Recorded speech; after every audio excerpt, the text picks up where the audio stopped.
Hey, good morning, everybody. So thank you for joining us for this morning's webinar. Today we're going to be looking at new starters, levers, and a few housekeeping tips that can help keep Surgery Connect running smoothly there for you. So during today's session, we're going to look at where we can access the service delivery console. We'll be looking at the user list and then how to add a new starter, as well as editing any users that you already have on the system.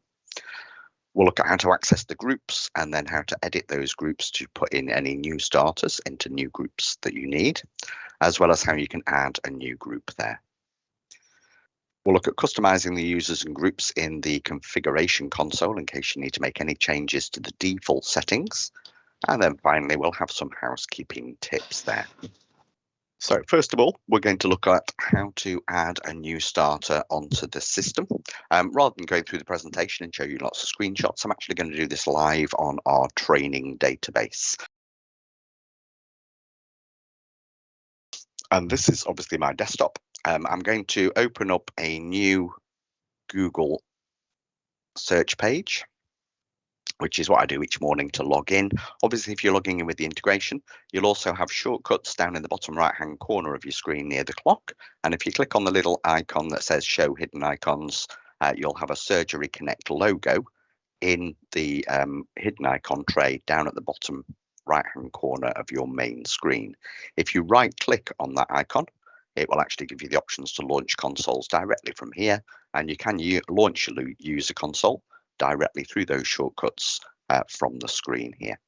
I'm going to log in manually though, so I'm going to go to our single sign-on login page, and then I'm going to log in as Jack on our training database. As a supervisor, I get 9 boxes. Normally, you'd be opening up the user console each morning. So that's the application loading up now, so we can see a couple of calls here that I've made, and obviously all the users over here on the right-hand side. To open up the service delivery console from the user console, you can also use the menu up at the top of the page. So you can either use the link in the single sign-on, the shortcuts down in the bottom right-hand corner if you're using the integration software, or by opening it up using the links at the top next to your initials. In the menu, I've now got access to all of the other consoles that I have access to. So I'm going to open up the service delivery console. So any new starters would need to be added to the system first of all. So when you access the service delivery console, you'll have the links up at the top of the page. So I've got my users, extensions, groups, calendars, and numbers, and I can manage the whole system directly through the service delivery console. I'm going to add a new user. So I'm going to click on the link here for users. And because I've been into this section before, it will then take me straight into the list of the users that we've got set up on our training database. So we can see our table here, and we have our user's name, alphabetical by first name. You've got their email address. Remember, if you've got a new starter that doesn't have an NHS email address, you can set them up using a personal email address and then swap it once they've got their NHS email, so that then becomes their login details.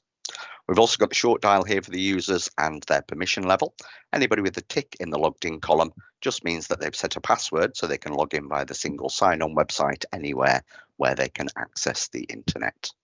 If you are using the integration software and you have EMIS, you'll also see the EMIS username in this column here. Anybody that doesn't have their EMIS username means they've not linked up their details through the integration software. And that's one of the things that you can actually check in your housekeeping, that everybody is linked up through the integration software, because that means when they log into the clinical database in the morning, it can automatically log them into the system on the desk phones as well, if that's the device that they prefer to use. Now we need to add a new starter, so I'm going to click on the button up at the top of the table that just says Add New User.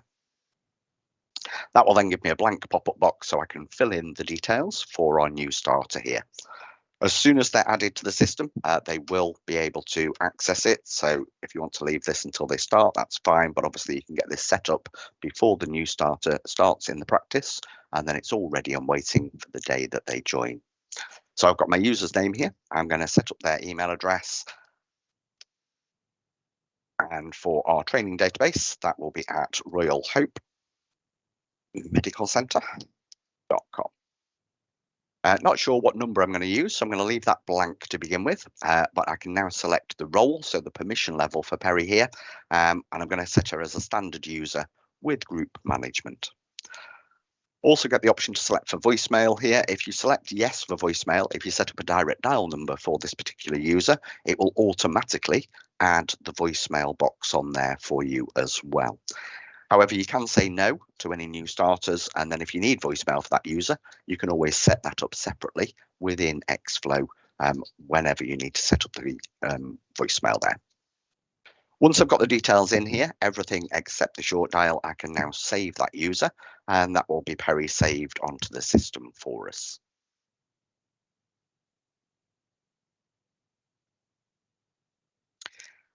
Now, if I scroll down, I can then see that Perry will be added to the list. I've changed the number of rows in my table to 100 so that I can see everybody all on one list. And here we have our new starter all set up on the system. At the moment, though, she doesn't have a short dial number, so I'd have no way of contacting Perry personally.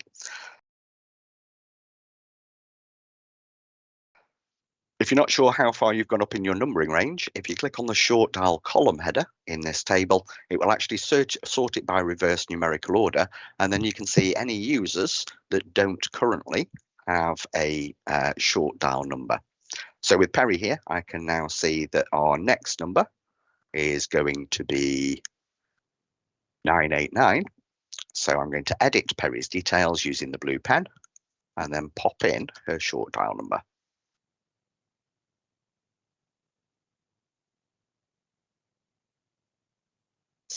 That's now saved Perry's details, and now she has a short dial. So the system has automatically created the call flow for that particular short dial in the background there.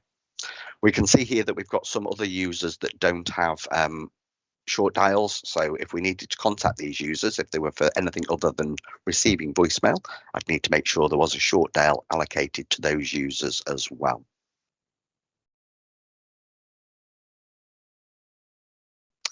Once you've added the new starter, you can then move on to the other areas. You don't need to worry about the extensions. Whichever phone they log into will then become their extension number, and that's where all their calls will go through to.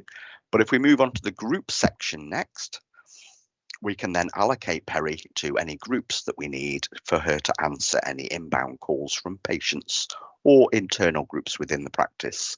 So moving to the group section, I've now got a list of all the groups that we've got set up on our particular practice. I'm going to add Perry into the appointments and into the emergency bypass groups. I could add her into other groups and make her inactive. So as a new starter, you can restrict what types of calls then are coming through by only having them active in the groups that you want them to actually answer the calls through there. Again, it's just the blue pen here to edit the details of the group. So if I click on the group blue pen just next to the appointments group, that will allow me then to either remove anybody from the group using the little red cross, or if I click in the drop down on the end, that will give me all the users within the practice that aren't currently already a member of that group. So it won't let you add people twice. If I search for Perry, I can either scroll down the list, or if you start typing in the user's name, they'll then appear in the list there nice and easily. I can then click on Perry's name, and that will then add her into the appointments group. Clicking on the green tick will then save those changes for you. This is another little bit of housekeeping that you can do. So in the groups, you can just make sure that you have everybody that could answer those calls at any time. So checking that you've got the right users in the groups, certainly making sure that you've deleted any users that have already left will make sure that the calls are only presented to people that are only working within the practice and obviously logged in and active there. I also want to add Perry to this emergency bypass group. If you're adding and changing your groups, if it's the same people as answer calls in another group, so I'm going to have the same people as my appointments team answering my emergency bypass number, I can actually just copy the group members using the little copy icon on the side of the group here. So I'll go to the emergency bypass group, click on copy, and then say that I want to copy the appointments group. So that will be the 18 people that answer the appointments calls will also be able to answer the emergency bypass calls. As soon as I save the group, it will correct those names, and anybody it will duplicate all of the names from the group that you've just copied. So it will swap the names so that they're identical there.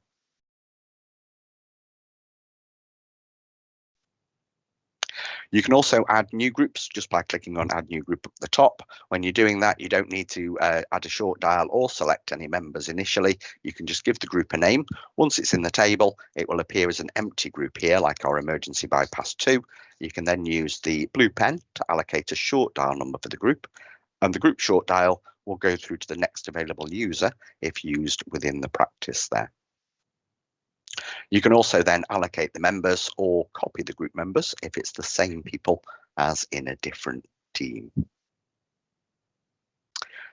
Once you've allocated them to the group, they will be active straight away. So if I go back to my user console and have a look now at our appointments group, we can see Perry is here. It's not updated her short dial number yet, just because I added that one separately afterwards. But if I refresh my screen, we can see now that the extension number is now there for Perry as well. Now, remember, as a supervisor on your user console, you can actually manage the status of all the staff in any of the groups. So if you can see somebody that's showing as logged in, but isn't actually in work today, so Amy here is logged in, but she's not actually working today. As a supervisor, I can actually change that status to logged out directly from my user console, which will mean then that only the people that are logged in and available will be looked for when calls are presented. If you see their initials going red on your user console, that means that they're logged in and showing as available, but they're not actually logged in anywhere to receive those calls. It's normally when you're using the soft phone, because just closing down the browser doesn't log you out of Surgery Connect. So they do need to make sure that at the end of the day, they make themselves offline, either via the desk phone, clicking on the log out button. You can come to your user console and change the status from here to logged out. And any user can do that using their initials at the top. Or if you're on the phone bar, you can change your status to offline on the phone bar, and that will log you out of any device. Just a quick note on the phone bar, if you are working on different sites, it is best at the end of the day to actually exit the Surgery Connect application on the PC that you're using, so that when you move to a different site on the next day, it will start up initially and pick up all the correct details from the site that you're now working on. So the easiest way to do that at the end of the day, once you've closed down all the screens, make sure that you have made yourself unavailable on the phone bar, so change your status to offline, and then if you right click on the icon in the hidden icon tray, you will have the option there to exit Surgery Connect, and that will close the application down fully, so that when it restarts, it will then pick up any new details if you've moved sites there.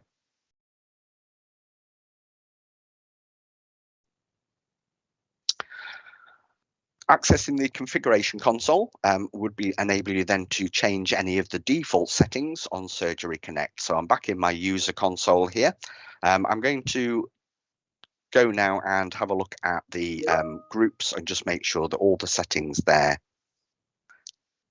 will be correct. So I'm going to click on the menu up at the top here. I'm going to go to the configuration console. So this is where you can change any of the default settings on Surgery Connect. You have similar menus down the left-hand side here, so I can edit user details. You can also find their voicemail pin in here if they need to access the voicemail via the phone system. I can manage the call distribution within the groups here, and I can change the settings. Also within the groups, it gives you the option to add an auto step in. So if you have people that help out with the team, if the queues get particularly large, you can set the system to do that automatically, or you can step them in and out manually via your user console. If I go into the appointments group here though,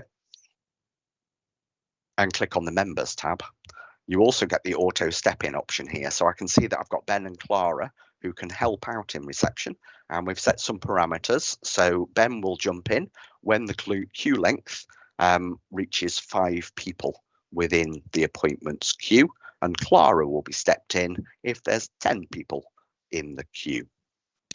You can also set it to look for a wait time within your queue. So both of them will step in if that queue reaches 2 minutes there.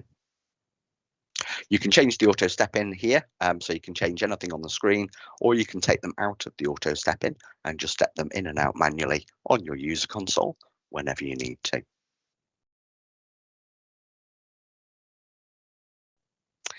The integration section is just here, and if I click on the integrations, if you're using system 1, this is then where you'll be able to see those associations. So if you click on the view associations, it will then give you a list of everybody within the practice, and if they are linked up through the integration software, you'll see both their Surgery Connect name, so the name that you've given them on the user list, and then you'll also see their system 1 ID in the user box here. The phones can be seen on the phones tab, so any phones that you've got linked up through the integration software will also show on here. It is worth just keeping the names of your phones up to date, as well, as that will make it easier when you're matching up the integration software.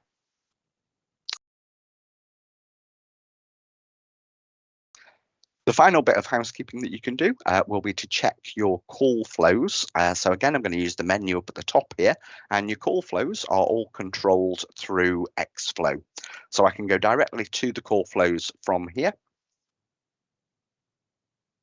and that will load up a blank screen. You've then got a little load icon at the top here. So if you haven't come in through the service delivery console through the numbers section, you will need to load the call flow that you want to look at. So your main practice number is normally controlled by a call flow that will be called the main call flow. So we've got our main number call flow here. And if I load that up, it will then load up the call flow on the screen through Xflow.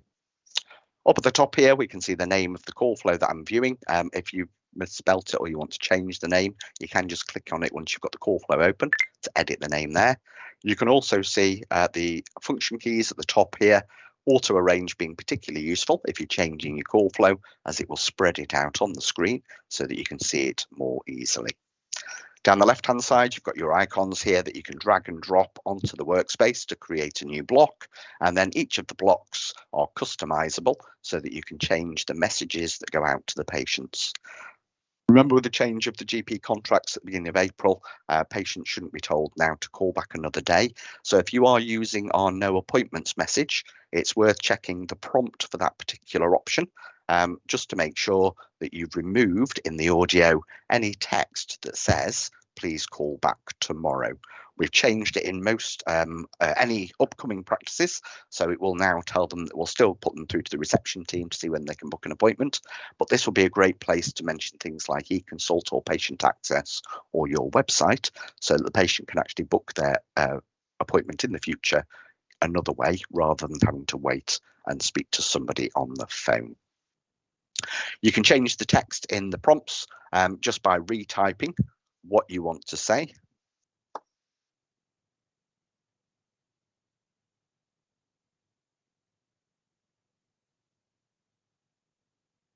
You can preview that and it will play through the speakers or your headset if you're using a headset on your PC. And then once you save it, you'll have a nice big orange banner at the top saying you're currently viewing an undeployed version. So as you're live, any changes that you make to the call flow will save to your test number, first of all. Once you're ready, you can just click on the deploy button, and that will then change the messages that you've saved onto the test number onto your main number. So that will then become the messages that the patients hear as they go through the call flow there. Checking your prompts regularly just to make sure that you're giving out the correct information is always worthwhile doing, and that can be done directly in Xflow. And as you can see, it's very easy to change both the actions and the messages that the system gives out through the call flow there. So if I go back to my service delivery console and go back to users, any levers that you have within the practice, we updated the system a few months ago, so you can now use the delete button.